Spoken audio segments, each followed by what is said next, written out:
Hari ini kita masih di ayat yang 183, bagian terakhir dari paparan Quran surah kedua Al-Baqarah, ayat 183 tentang ayat puasa. Turun di hari Senin di bulan Sya'ban tahun kedua Hijrah. Kita bacakan kembali. A'udzubillahi minasyaitonirrajim. Ya ayyuhalladzina amanu kutiba alaikumus siyam kama kutiba alal ladzina min qablikum la'allakum tattaqun. Hei orang-orang yang telah menyatakan dirinya beriman kepada Allah Subhanahu wa taala, baik yang imannya merasa sudah kuat sehingga merasa dekat dengan Allah Subhanahu wa taala, belum dipanggil salat fardu sudah siap-siap. Orang puasa fardu saja dia kerjakan sunnahnya. Orang baca Quran satu ayat, dia baca satu juz dalam setiap harinya. Atau kalau tidak, kadang tertinggalkan. Kalau pengen baca Al-Quran, baca. Kalau tidak, yang lainnya kemudian dihabiskan waktu untuk mengerjakan di luar Al-Quran. Maka kata Allah, saya ingatkan, saya kuatkan, ayyuha, saya kuatkan pada kalian, saya ingatkan, saya akan berikan informasi satu ibadah yang saya wajibkan pada kalian, yang dengan mengerjakan ibadah itu, yang imannya kuat akan semakin lekat denganku, yang imannya menengah semakin aku kuatkan kemudian, yang imannya kemudian bahkan menengah pun aku akan dekatkan denganku. Dalam saat yang bersamaan, semua diberikan peluang yang sama. Apa itu amalannya ya Allah? Kutiba alaikumus siyam.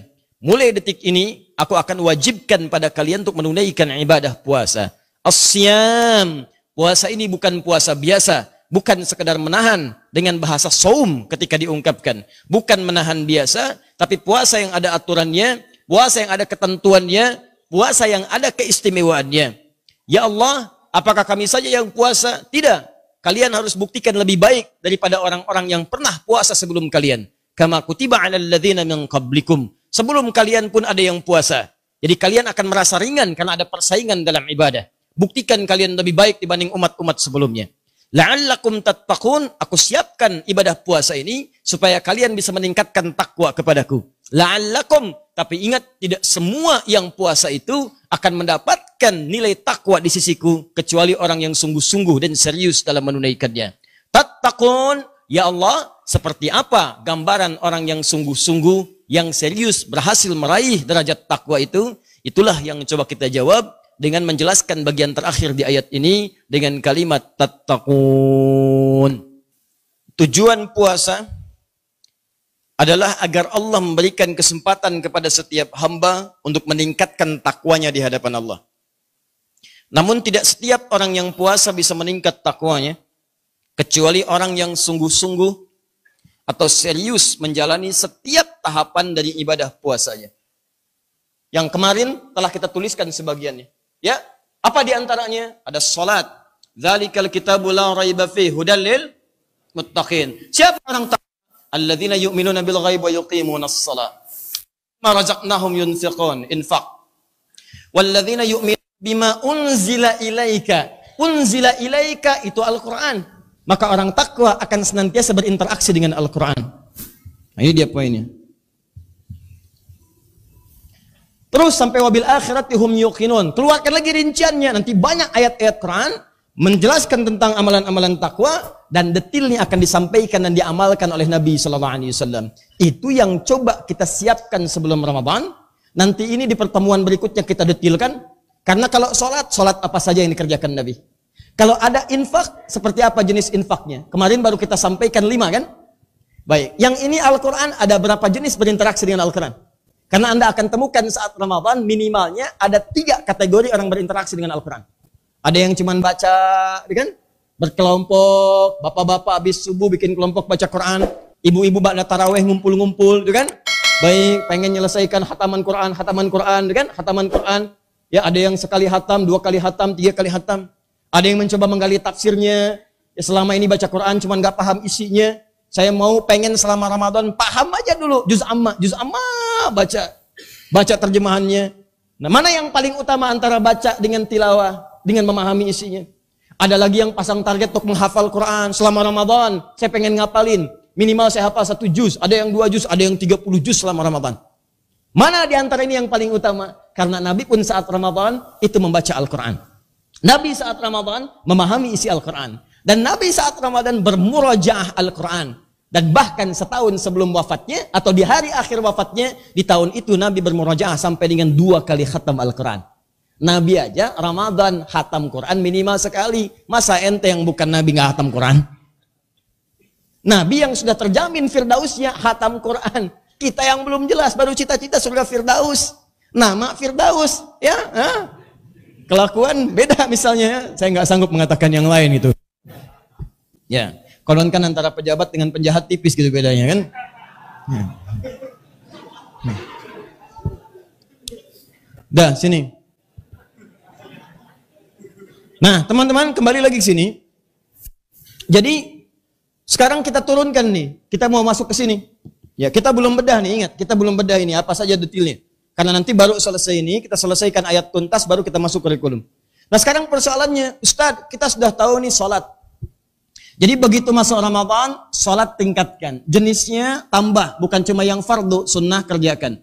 Karena itu saat Ramadan kita akan dipaksa oleh Allah melalui perintah Rasulullah untuk mengaktifkan amalan-amalan sunnah. Bahkan perasaan kita ditingkatkan oleh Allah. Seperti saya tekankan pekan lalu, perasaan kita tuh dibuat beda. Makanya saat Ramadan jangankan sholat fardu, Anda ketinggalan sunnah bisa gelisah. Makanya kalau ada di bulan Ramadan, Anda nggak semangat menunaikan ibadah sunnah, ada yang salah dengan hati Anda. Tolong catat kalimat saya ini ya. Di bulan Ramadan itu, jangankan iman yang paling kuat, iman yang paling lemah saja oleh Allah, ditanamkan semangat kuat untuk ibadah. Khususnya malam pertama tuh, semua orang akan datang. Semua akan datang. Jadi kalau Anda nanti saat Ramadan, maaf ya, ada satu perasaan yang kurang untuk mengejar ibadah sunnah, ini berarti ada persoalan dalam hati Anda. Kalau Anda malas mengerjakan yang fardu, lampu merah itu. Lampu merah itu sangat bahaya. Karena boleh jadi, mohon maaf, orang belum tentu mendapati Ramadan. Karena dianggap oleh Allah amalannya sudah baik. Kita dikasih Ramadan untuk mengampuni dosa kita. Saat diberikan kesempatan, Anda masih belum mau tobat. Anda mau dikasih Ramadan berapa kali lagi? Saya sampai pagi tadi, itu masih terhubung ke Christchurch, yang di New Zealand.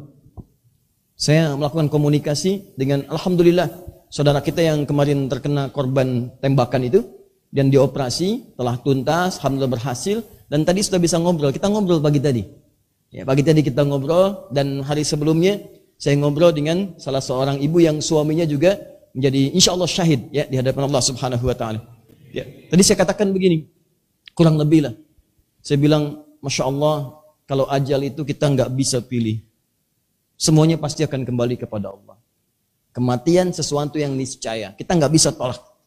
Dengan sebab apapun. Tapi ada sesuatu yang istimewa. Anda yang dipilih, bukan saya. Coba bayangkan, wafat di hari Jumat. Di hari terbaik. Di tempat terbaik di masjid. Dalam beribadah lagi. Hari baik, tempat terbaik, waktu terbaik. Berkumpul nilai-nilai kebaikan di dalamnya. Saya bilang, saya aja yang sekarang dakwah, belum jelas kapan wafatnya dan di mana saya meninggal dunia.